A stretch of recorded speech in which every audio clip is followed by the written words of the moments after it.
अस्सलामुअलैकुम, मैं ਤੁਹਾਡਾ ਲੱਕੀ ਭਾਈ ਆਪਣੀ ਹੀ ਜਾਤੀ ਚੈਨਲ ਤੋਂ ਤੁਹਾਡੇ ਨਾਲ ਗੱਲ ਕਰ ਰਿਹਾ। ਅੱਜ ਵੀ ਨਾ ਇੱਕ ਦੋ ਦੋਸਤਾਂ ਦੇ ਨਾ ਫੋਨ ਆਏ ਤੇ ਉਹਨਾਂ ਦਾ ਨਾ ਜਾਨਵਰ ਬਿਮਾਰ ਸੀ ਤੇ ਮੈਂ ਨਾ ਉਹਨਾਂ ਨੇ ਮੈਨੂੰ ਕਿਹਾ ਕਿ ਯਾਰ ਕਿ ਸਾਡਾ ਜਾਨਵਰ ਨਾ ਹਲਕਾ ਹਲਕਾ ਬਿਮਾਰ ਹੋਣਾ ਸ਼ੁਰੂ ਹੋਇਆ।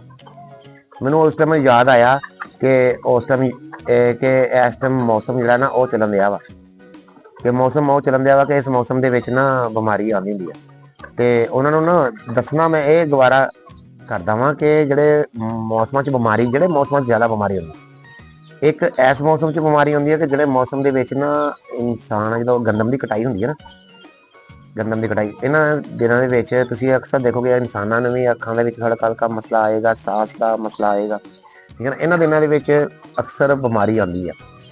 इन्हां दिनां दे विच बीमारी इस तरह होंदी है कि ओह सांस का मसला आ जांदा वा जानवरां नूं। जिहड़े लोग ते दवाइयां पाउंदे रहिंदे ओह तां रहिंदे सैट। उस तो बाद दूसरा होंदा बस फुल सर्दियां दसंबर जनवरी उन्होंने दिनों सर्दी ज़्यादा होंगी है उन्होंने दिनों करेजा होंदा करेजा कहते हैं नज़ला जुकाम जो इन्होंने चीज़ों यही चीज़ा। बाकी बहुते लोगों को तो पता ही नहीं कि बीमारी आती कि बीमारी आती बैड की वजह बैड तो मतलब समझो जो नीचे वाली जगह अगर तुम साफ नहीं करोगे वजह भी आएगी ठीक है ना। या उन्होंने खुराक प्रॉपर पूरी ना पवे तब भी आ जाती यानी कि मिसाल है उन्होंने एक 15 ग्राम या 20 ग्राम तुम जानवर को पानी है जिस उम्र के नाल ना वो लग रहा वो वीडियो मेरी मौजूद आ वो जी खुराक वाली वीडियो पूरी मौजूद आ।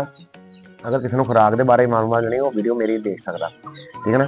ये जो खुराक जो तुम मकदार च घट पाओ तद भी जानवर को बीमारी आती है क्योंकि भुखा होंदा ओहदी जी ना खूब ते मुदाफियत घट जाती है वह वेना घट हो जाता। बाकी अक्सर तुहानूं मैं अपडेट करता रहूँगा। दुआओं याद रखियो। बड़ी मेहरबानी। अल्लाह हाफिज़।